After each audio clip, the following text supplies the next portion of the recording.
Remember this verse. ಈ ವಚನವನ್ನು ನೆನಪಿಟ್ಕೊಳ್ಳಿ. I showed you Luke 10:42. Only one thing is needful. ಲೂಕ 10:42 ನಾನು ತೋರಿಸಿದೆ, ಇದೇ ಒಂದೇ ಒಂದು ಮುಖ್ಯವಾದದ್ದು. And this verse in Isaiah 50 and verse 4. ಇಲ್ಲಿ ಯೆಶಾಯ 50ನೇ ಅಧ್ಯಾಯ 4ನೇ ವಚನದಲ್ಲಿ ಹೇಳುತ್ತೆ, He wakes my ear in the morning to listen to him as a disciple. ನನಗೆ ಬೆಳಗು ನನ್ನನ್ನು ಎಬ್ಬಿಸಿ ಆತನ ಸ್ವರವನ್ನು ಒಬ್ಬ ಶಿಷ್ಯನಂತೆ ಕೇಳಲಿಕ್ಕೆ ಎಚ್ಚರಿಸ್ತಾನೆ ಅಂತ. If you develop that habit at least from tomorrow, every day. ನೀವು ಈ ಒಂದು ಅಭ್ಯಾಸವನ್ನು ನಾಳೆಯಿಂದ ಪ್ರತಿ ದಿವಸ ನಡೆಸೋದಾದರೆ, if you have 15 minutes, if you have only 5 minutes, at least 5 minutes. ನಿಮಗೆ 15 ನಿಮಿಷ ಸಮಯ ಇದ್ರೆ 15 ನಿಮಿಷ, ಇಲ್ಲ 5 ನಿಮಿಷ ಸಮಯ ಇದ್ರೆ 5 ನಿಮಿಷ. You kneel down, take the Bible. ನೀವು ಮೊಣಕಾಲು ಹಾಕಿ ನಿಮ್ಮ ದೇವರ ಬೈಬಲ್ನನ್ನು ತೆಗೆದುಕೊಂಡು. Best is to wake up before all the others in your house wake up. ಬಹಳ ಒಳ್ಳೆಯದು ಏನಂದರೆ, ನಿಮ್ಮ ಮನೆಯಲ್ಲಿ ಇತರರು ಹೇಳೋದಕ್ಕೆ ಮೊದಲು ನೀವು ಹೇಳೋದು. That will have a great influence on your children. ಅದು ನಿಮ್ಮ ಮಕ್ಕಳ ಮೇಲೆ ಬಹಳ ಒಳ್ಳೆಯ ಒಂದು ಪ್ರಚೋದನೆಯನ್ನು ಉಂಟು ಮಾಡುತ್ತೆ. They will never forget it. ಅವರು ಯಾವತ್ತೂ ಮರೆಯೋದಿಲ್ಲ ಅದನ್ನು. See, my sons are all grown up. They are 40-50 years old. ನನ್ನ ಮಕ್ಕಳೆಲ್ಲ ಬೆಳೆದಿದ್ದಾರೆ. ಅವರು 40-50 ವರ್ಷ ಹಿರಿಯರಾಗಿದ್ದಾರೆ ಇವಾಗ. And one of them told me, ಅವರಲ್ಲಿ ಒಬ್ಬನು ನನಗೆ ಹೀಗೆ ಹೇಳಿದನು, Dad, I remember when I was a young boy going to school. ಅಪ್ಪ, ನನಗೆ ನೆನಪಿದೆ, ನಾನು ಯವನಸ್ಥನಾಗಿ ಶಾಲೆಗೆ ಹೋಗುವಾಗ I used to get up from bed and come to the front room. ನಾನು ನನ್ನ ಹಾಸಿಗೆಯಿಂದ ಎದ್ದು ಮುಂದಿನ ಕೊಠಡಿಗೆ ಬರ್ತಾ ಇದ್ದೆ, ನಾನು ಹಾಲ್ನಲ್ಲಿ. Every day I saw you sitting there with the Bible. Whenever I got up.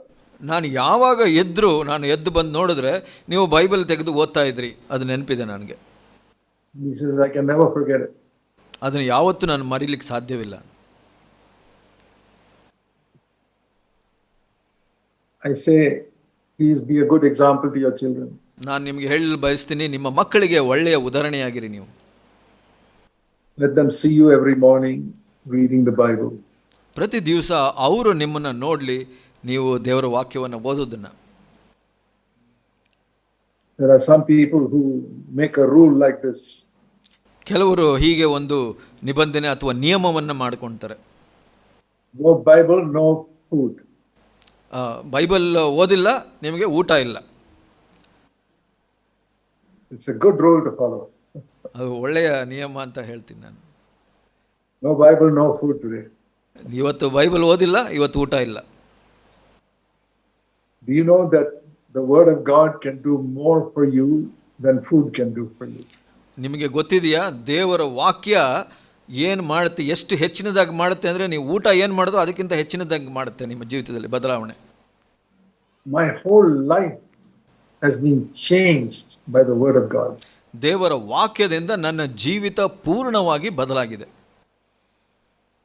God's word is what gave me victory over sinful habits in my life.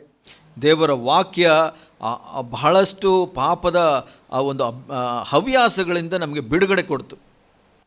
God's word is what gave me direction, what I should do in my life. ದೇವರ ವಾಕ್ಯ ನನ್ನ ಜೀವಿತದಲ್ಲಿ ಒಂದು ಮಾರ್ಗದರ್ಶನ, ನನ್ನ ಜೀವಿತದಲ್ಲಿ ಏನು ಮಾಡಬೇಕು ಅದನ್ನು ಹೇಳಿಕೊಡ್ತು. God's word showed me how I should live with my wife, how I should bring up my children. ದೇವರ ವಾಕ್ಯ ನನಗೆ ಕಲಿಸ್ಕೊಡ್ತು, ನನ್ನ ಹೆಂಡತಿ ಜೊತೆ ಹೇಗೆ ನಾನು ವ್ಯವಹರಿಸಬೇಕು, ನನ್ನ ಮಕ್ಕಳನ್ನ ಹೇಗೆ ಬೆಳೆಸಬೇಕು ಅಂತ. When I was in some difficult situation, I found some promise in the word of God to help me solve that problem. ನಾನು ಯಾವುದೇ ಒಂದು ಕಷ್ಟದ ಸಮಯದಲ್ಲಿದ್ದಾಗ ಆ ಸಮಯದಲ್ಲಿ ದೇವರ ವಾಕ್ಯ ನನಗೆ ಒಂದು ಪರಿಹಾರವನ್ನು ತೋರಿಸ್ತು, ಏನು ಮಾಡಬೇಕು ಅಂತ. When Satan was troubling me, with the word of God I could drive him away. ಸೈತಾನನು ನನ್ನ ಜೀವಿತದಲ್ಲಿ ಕಷ್ಟವನ್ನು ತರುವಾಗ ಆತನನ್ನು ದೇವರ ವಾಕ್ಯದಿಂದ ಓಡಿಸಲಿಕ್ಕೆ ಸಾಧ್ಯವಾಯಿತು. We read that Satan tempted Jesus in the wilderness. ನಾವು ಓದ್ತೀವಿ ಅಲ್ಲಿ ಯೇಸು ಸ್ವಾಮಿ ಸೈತಾನನಿಂದ ಶೋಧಿಸಲ್ಪಟ್ಟನು ಅಂತ. In Matthew chapter 4. ಮತ್ತಾಯ 4ರಲ್ಲಿ ನಾವು ನೋಡ್ತೀವಿ ಅದನ್ನು. It says here in Matthew 4 that verse 1, he was tempted by the devil. ಇಲ್ಲಿ ಅಡವಿಯಲ್ಲಿ ಸೈತಾನ್ನಿಂದ ಯೇಸು ಸ್ವಾಮಿ ಶೋಧಿಸಲ್ಪಟ್ಟನು ಅಂತ ಹೇಳುತ್ತೆ. Matthew 4. ಮತ್ತಾಯ 4:1 ವಚನ. So the first temptation, verse 3, the devil came and told him to do something. ಇಲ್ಲಿ ಮೊದಲನೇ ಶೋಧನೆ, ಸೈತಾನನು ಏನೋ ಮಾಡಲಿಕ್ಕೆ ಆತನನ್ನು ಪ್ರಚೋದಿಸಿದನು. And he said, no, I won't do it because God's word says this, verse 4. 4ನೇ ವಚನ ಯೇಸು ಸ್ವಾಮಿ ಹೇಳಿದ್ರು, ಇಲ್ಲ ನಾನು ಅದು ಮಾಡೋದಿಲ್ಲ, ಯಾಕೆ ಅಂದರೆ ದೇವರ ವಾಕ್ಯ ಹೀಗೆ ಹೇಳುತ್ತೆ ಅಂತ ಹೇಳಿದ್ರು. The devil came with the second temptation. ಅಲ್ಲಿ ಒಂದು ಎರಡನೇ ಶೋಧನೆ ಬಂತು. And you read that in verse 5 onwards. 5ನೇ ವಚನದಲ್ಲಿ ಅದನ್ನು ನಾವು ನೋಡ್ತೀವಿ. And again the Lord said, I'm not going to do that because verse 7, God's word says this. ಈ 7ನೇ ವಚನದಲ್ಲಿ ಯೇಸು ಸ್ವಾಮಿ ಮತ್ತೆ ಹೇಳಿದ್ರು, ನಾನು ಅದನ್ನು ಮಾಡೋದಿಲ್ಲ, ಯಾಕೆ ಅಂದರೆ ದೇವರ ವಾಕ್ಯ ಹೀಗೆ ಹೇಳುತ್ತೆ ಅಂತ. Then the third temptation, verse 8 onwards. 8ನೇ ವಚನದಿಂದ ನಾವು ನೋಡ್ತೇವೆ ಇನ್ನೊಂದು ಶೋಧನೆ ಬಂತು, 3ನೇದು. Again, verse 10, the Lord said, God's word says this, so I won't do that.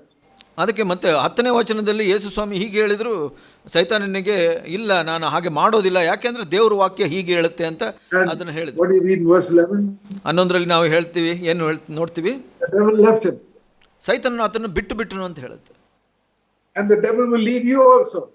ಹಾಗೆ ಸೈತಾನ ನಿಮ್ಮನ್ನ ಬಿಡ್ತಾನೆ, He will leave your family. ನಿಮ್ಮ ಕುಟುಂಬವನ್ನು ಬಿಟ್ಟು ಹೋಗ್ತಾನೆ ಸೈತಾನ. Just do what Jesus did. ಈಗ ನೀವು ಯೇಸು ಸ್ವಾಮಿ ಏನು ಮಾಡಿದ್ರೋ ಅದನ್ನೇ ನೀವು ಮಾಡಬೇಕು. I'm going to obey God's word. ನಾನು ದೇವರ ವಾಕ್ಯಕ್ಕೆ ವಿಧೇಯನಾಗ್ತೇನೆ. In Jesus' name I resist you, Satan. ಯೇಸು ಸ್ವಾಮಿ ಹೆಸರಲ್ಲಿ ನಿನ್ನನ್ನು ಬಂಧಿಸ್ತೀನಿ ಸೈತಾನನೇ ಅಂತ ಹೇಳಬೇಕು. You can protect your children. ಅದರಿಂದ ನೀವು ನಿಮ್ಮ ಮಕ್ಕಳನ್ನು ರಕ್ಷಿಸ್ತೀರಾ. I have protected my children by the word of God.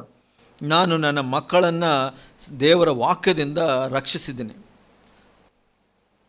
God has guided me in my life by his word. ದೇವರು ತನ್ನ ವಾಕ್ಯದ ಮುಖಾಂತರ ನನ್ನನ್ನು ನಡೆಸಿದ್ದಾರೆ ನನ್ನ ಜೀವಿತದಲ್ಲಿ. And today at the age of 83 I am a very happy man. ಇವತ್ತು ನಾನು 83 ವರ್ಷದ ವಯಸ್ಸಿನವನಾಗಿ ಬಹಳ ಸಂತೋಷವುಳ್ಳ ವ್ಯಕ್ತಿಯಾಗಿದ್ದೇನೆ. The word of God has kept me healthy also. ದೇವರ ವಾಕ್ಯ ನನ್ನನ್ನು ಆರೋಗ್ಯವನ್ನಾಗಿ ಕೂಡ ಮಾಡ್ತು, ಆರೋಗ್ಯವಂತನಾಗಿ. Yeah, God can do many miracles for you. ದೇವರು ಬಹಳಷ್ಟು ಅದ್ಭುತಗಳನ್ನು ನಿಮ್ಮ ಜೀವಿತದಲ್ಲಿ ಮಾಡ್ತಾರೆ. When you wake up in the morning, listen as a disciple to God's word. ದೇವರ ವಾಕ್ಯವನ್ನು ಶಿಷ್ಯನಂತೆ ಪ್ರತಿದಿನ ಬೆಳಗ್ಗೆ ಆತನ ವಾಕ್ಯವನ್ನು ಕೇಳೋದ್ರಿಂದ. Take your Bible and read a few verses at least. ಪ್ರತಿ ದಿವಸ ನೀವು ದೇವರ ವಾಕ್ಯವನ್ನು ಬೈಬಲ್ನ ತೆಗೆದುಕೊಂಡು ಕೆಲವು ವಚನಗಳನ್ನಾದರೂ ಓದಿ ನೀವು. There's a promise there. Claim that promise in Jesus' name. ಅಲ್ಲಿ ಒಂದು ವಾಗ್ದಾನ ಇದ್ರೆ ಯೇಸು ಸ್ವಾಮಿ ಹೆಸರಲ್ಲಿ ಅದನ್ನ ಕೇಳ್ಕೊಳ್ಳಿ, ನಂಬಿ. There's a command there. Obey it in Jesus' name. ಅಲ್ಲಿ ಯಾವುದಾದ್ರೂ ಒಂದು ಆಜ್ಞೆ ಇದ್ರೆ ಯೇಸು ಸ್ವಾಮಿಯ ಹೆಸರಲ್ಲಿ ಅದಕ್ಕೆ ವಿಧೇಯರಾಗಿ ನೀವು.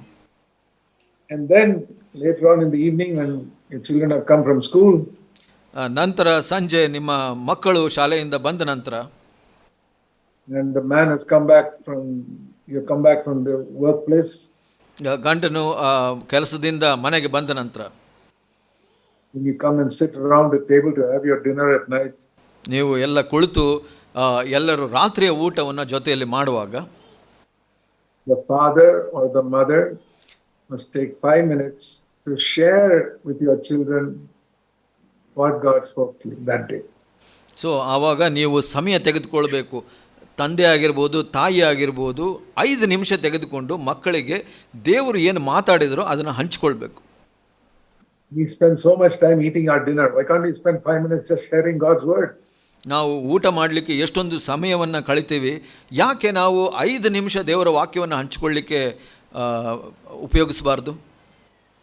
We used to do that in our home when the children sat around the table. ನಮ್ಮ ಮಕ್ಕಳು ಸಣ್ಣವರಾಗಿದ್ದಾಗ ಈ ಥರದ ಅವಕಾಶವನ್ನು ನಾವು ಉಪಯೋಗಿಸ್ತಾ ಇದ್ವಿ. One thing is needed, Luke 10:42. ಲೂಕ 10:42 ಹೇಳಿದಾಗೆ ಒಂದೇ ಒಂದು ಬಹಳ ಮುಖ್ಯವಾದದ್ದು, ಅವಶ್ಯಕವಾದದ್ದು. I hope you heard that today clearly from God, not from me. So ನೀವು ಈ ಮಾತನ್ನ ದೇವರಿಂದ ಕೇಳಿದಿರಾ ಅಂತ ಅನ್ಕೊಂತೀನಿ, ನನ್ನಿಂದಲ್ಲ. I'll tell you, the devil will try to make you forget it even by tomorrow. ನಾನು ಹೇಳ್ತೀನಿ, ಸೈತಾನನು ನೀವು ಹೇಗಾದರೂ ನಾಳೆ ಒಳಗಡೆ ಇದನ್ನು ಮರ್ತು ಬಿಡಬೇಕು ಅಂತ ಬಯಸ್ತಾನೆ. We saw in Matthew chapter 4, even Jesus drove away the devil by quoting God's word. ಮತ್ತಾಯ 4ರಲ್ಲಿ ನಾವು ನೋಡಿದೆವು, ಯೇಸು ಸ್ವಾಮಿ ಕೂಡ ಸೈತಾನನ್ನ ದೇವರ ವಾಕ್ಯದ ಮುಖಾಂತರ ಓಡಿಸಿದನು ಅಂತ. Every time the devil said something, Jesus quoted a word.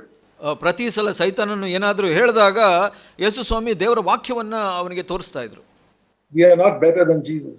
ನಾವು ಯೇಸು ಸ್ವಾಮಿಗಿಂತ ಉತ್ತಮರಲ್ಲ. Learn to use the word of God and the devil will not trouble your family anymore. ನೀವು ದೇವರ ವಾಕ್ಯವನ್ನ ಉಪಯೋಗಿಸಲಿಕ್ಕೆ ಪ್ರಾರಂಭಿಸಿ, ಸೈತಾನನು ನಿಮಗೆ ತೊಂದರೆ ಕೊಡೋದಿಲ್ಲ. So, have you just heard a message today or have you taken a decision? ದೇವರ ವಾಕ್ಯವನ್ನ ನೀವು ಕೇಳಿದ್ರೆ, ಒಂದು ಪ್ರಸಂಗವನ್ನು ಕೇಳಿದ್ರೆ ಅಥವಾ ನಿರ್ಧಾರವನ್ನು ಮಾಡಿದಿರಾ? ಇವತ್ತು You take one decision. ನೀವು ಒಂದು ನಿರ್ಧಾರವನ್ನು ಮಾಡಿನಿ. Lord, I am going to recognize only one thing is needful for me more than anything else, to listen to your word. ದೇವರೇ, ಇದು ಒಂದನ್ನು ನಾನು ಅರ್ಥ ಮಾಡಿಕೊಳ್ಳಲಿಕ್ಕೆ ಬಯಸ್ತೀನಿ. ನನ್ನ ಜೀವಿತದಲ್ಲಿ ಇದು ಒಂದೇ ಬಹಳ ಮುಖ್ಯವಾಗಿ ಅವಶ್ಯಕವಾಗಿರುವಂತಹದ್ದು. Let's pray. ಪ್ರಾರ್ಥಿಸೋಣ. So while our heads are bowed in prayer, ನಮ್ಮ ತಲೆಗಳು ಪ್ರಾರ್ಥನೆಯಲ್ಲಿ ತಗ್ಗಿಸಿಕೊಂಡಿರುವಾಗ, you say in your heart to the Lord, ನಿಮ್ಮ ಹೃದಯದಲ್ಲಿ ಕರ್ತನಿಗೆ ಹೀಗೆ ಹೇಳಿ.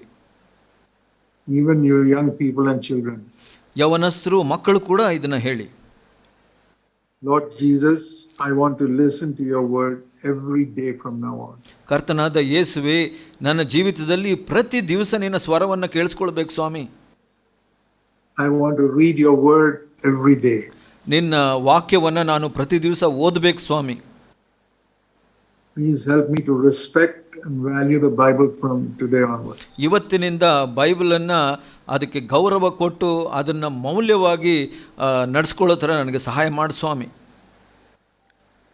Heavenly Father, thank you for giving us your word to guide us. ಪರಲೋಕ ತಂದೆಯೇ, ನಿನ್ನ ವಾಕ್ಯವನ್ನು ನಮ್ಮನ್ನು ನಡೆಸಲಿಕ್ಕೆ ಕೊಟ್ಟದ್ದಕ್ಕಾಗಿ ಧನ್ಯವಾದಗಳು ಸ್ವಾಮಿ.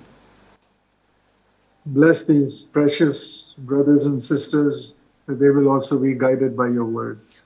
ಇಲ್ಲಿ ಈ ಒಂದು ಅಮೂಲ್ಯವಾದ ಸಹೋದರ ಸಹೋದರಿಯರನ್ನು ಬಹಳವಾಗಿ ಆಶೀರ್ವದಿಸು. ಅವರು ನಿನ್ನ ವಾಕ್ಯದಿಂದ ನಡೆಸಲ್ಪಡಲಿ ಸ್ವಾಮಿ ತಮ್ಮ ಜೀವಿತದಲ್ಲಿ.